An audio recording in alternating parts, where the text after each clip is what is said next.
could be cremated and still be put in the ground. Yeah.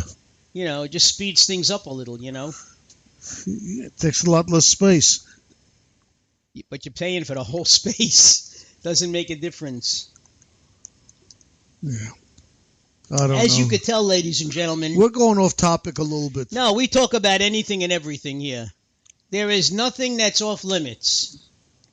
That's true. Well, almost nothing. But let's go back to the... Waiting for somebody to call up with a topic and we tell them it's off limits. Right? Yeah.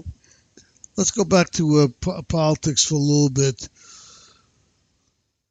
It's... this is... Well, by the way, LA Times says that as of right now... They are tied. It's a toss-up. Yeah. Okay, and that's simply that, when you figure out Donald Trump has done so many things to make the Democratic candidate distance him or herself from him and build up such a lead, but when he does something stupid, then you come out with reports about emails and stuff, and Hillary tries to explain something away, and she looks awfully stupid. Because she lies about it. But that's why it's so much closer than people would think. Yeah. And now, the argument, today they had argument, two lawyers, or judges, ex-lawyers, on both sides, basically. One says, telling me that people, who've done lesser crimes got prosecuted, like the guy that took a picture of a submarine to keep it for memories, and he got a year in jail. And he said, "Well, I didn't really realize it's going to hurt anybody. I just want to have memories of where I was." So he got a year in jail for that. So they're talking about, these two lawyers are talking, and now they're not saying anymore about Hillary not doing all these corrupt things. Now they're saying, well, she didn't get prosecuted. It's not so bad because she didn't get prosecuted. And the other guy's saying, so what? She has to go to, she has to get prosecuted to do things wrong? They're not even trying to defend her anymore. The only thing they're saying now is, the FBI didn't prosecute. That's the best. That's the defense now. Nobody. They investigated as much as you could call it. They investigated. They didn't prosecute. They didn't.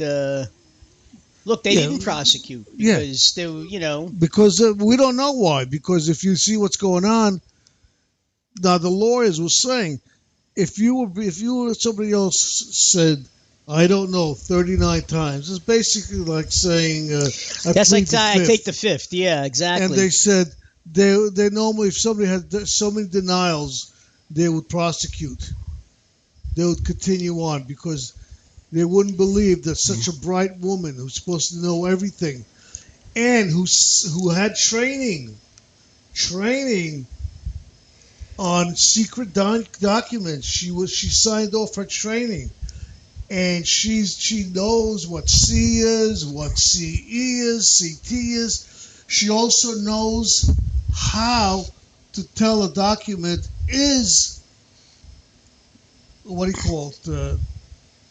classified, even if it's not designated. Well, designated. She was trained for that. She was trained. She was told when they give any kind of talk about how the drone strikes are and what they're doing and where they're going. It was right away the highest classification of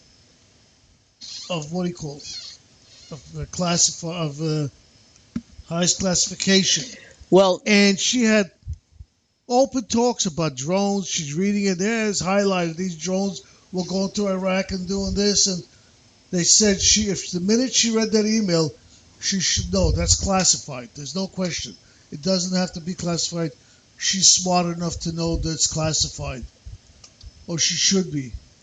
And look, the bottom line is, the American people just aren't stupid, and they're not going to buy the excuses anymore, And that's why. But it doesn't matter. They're still going to vote for her, just like the Trump people are still going to vote for Trump.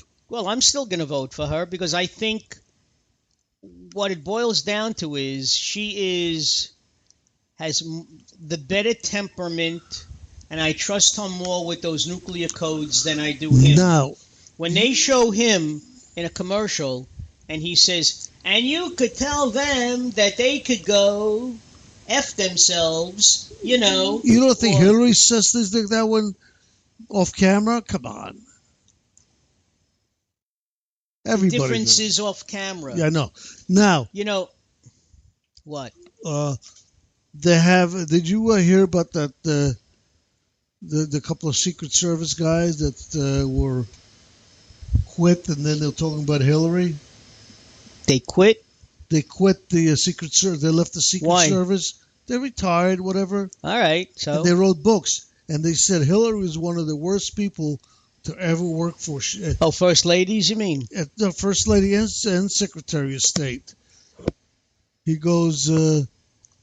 She once had 30 guests to come into the White House, and she wanted to leave them in one of the rooms, and it was against policy, to leave them without Secret Service people there. And she blew up and started screaming at people. She goes, "I don't care what the law is. You leave these people alone, and they can stay right here." The Secret Service agents. We got a caller, don't we? Okay, yes, we do. We've got a caller. I'm sorry. Sorry, we apologize. The Rev was busy listening to himself. All right, we've got a caller, 585. You're on. Can you hear us?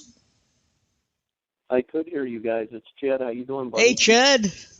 Chad, how are you? It's about It's about that time, huh? I didn't realize it was 10 o'clock. I didn't realize it was so late. It's 5 to 10. Yeah.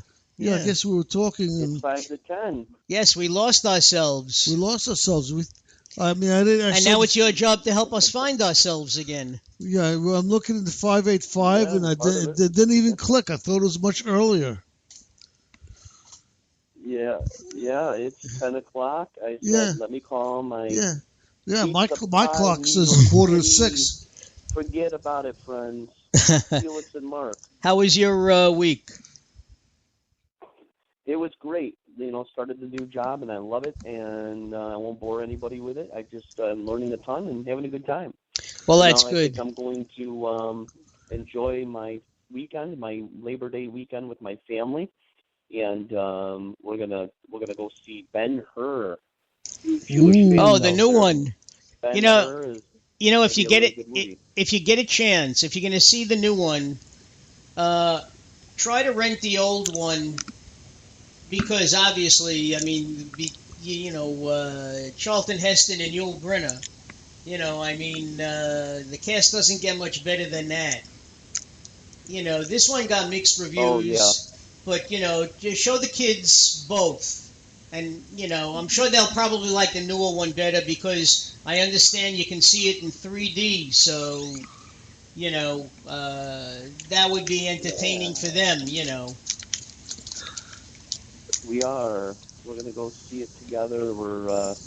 My kids are kind of young, too, for a Ben-Hur movie, but they really love the concept. And, of course, we're all Jesus lovers, so we can't wait to see the movie. Well, they've been listening to you preach the Bible, all the time. So the bottom line is, I think they'll be more receptive than some other kids their age,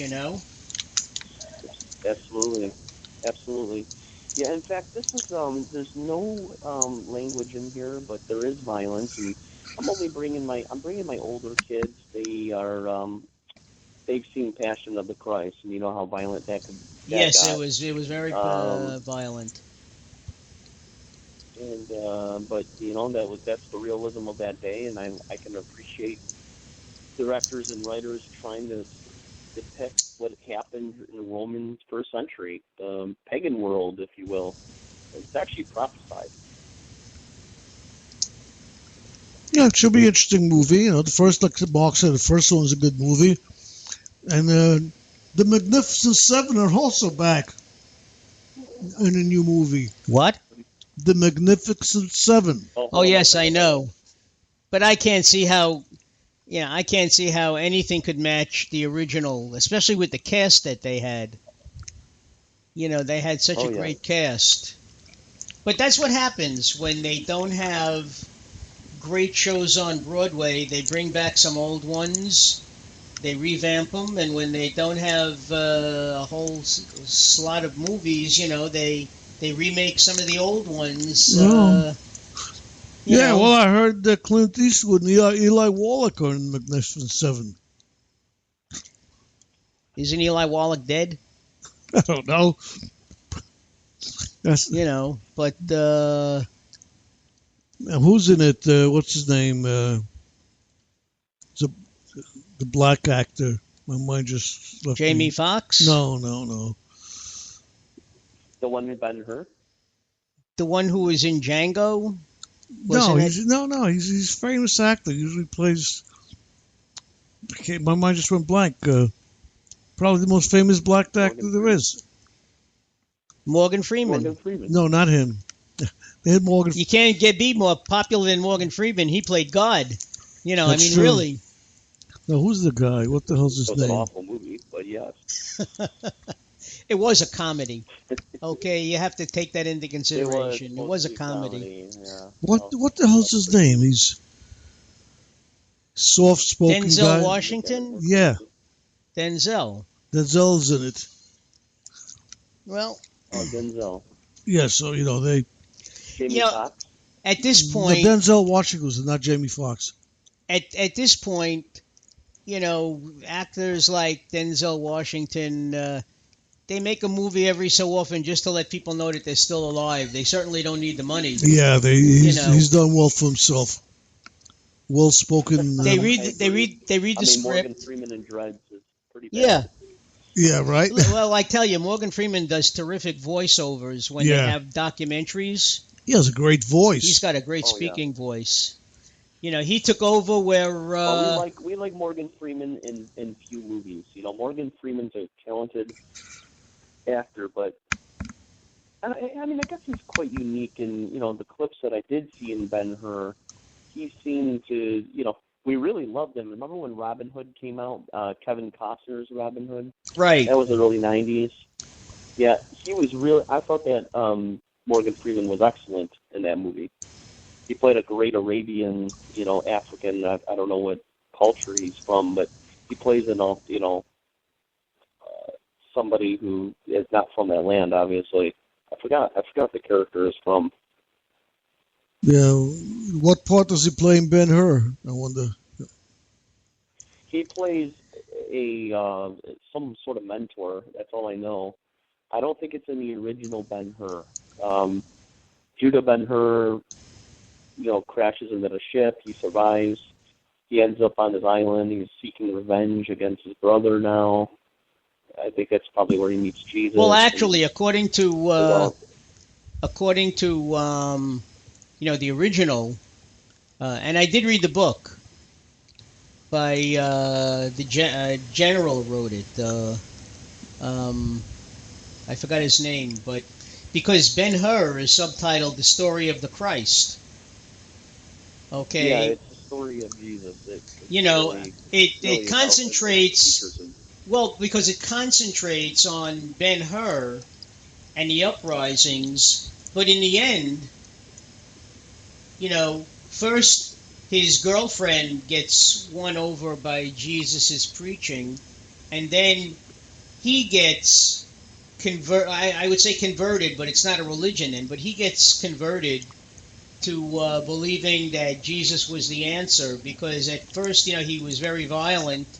And now he said, one of the things he says at the end was, he said, I felt like the sword was taken out of my hand after I listened to him. Wow. So he was like... Don't ruin it for me. I don't know. You're ruining it. Well, no. I mean, look, that's... He's talking about you ruined the whole movie. Now I can't... No, I didn't. He's talking about the old movie, not the new one. I'm talking about the old one. I don't know sure how... I have no idea how they changed this one. No, forget it. I had $60 to $1,000 saved up to go to the movie with my family, because that's how much it costs to go to a movie theater is $1,000. How is that possible? How is that possible? Movies are so expensive. To go to a movie these days. No, that's what I'm asking. How is that possible? So expensive, $50 for popcorn,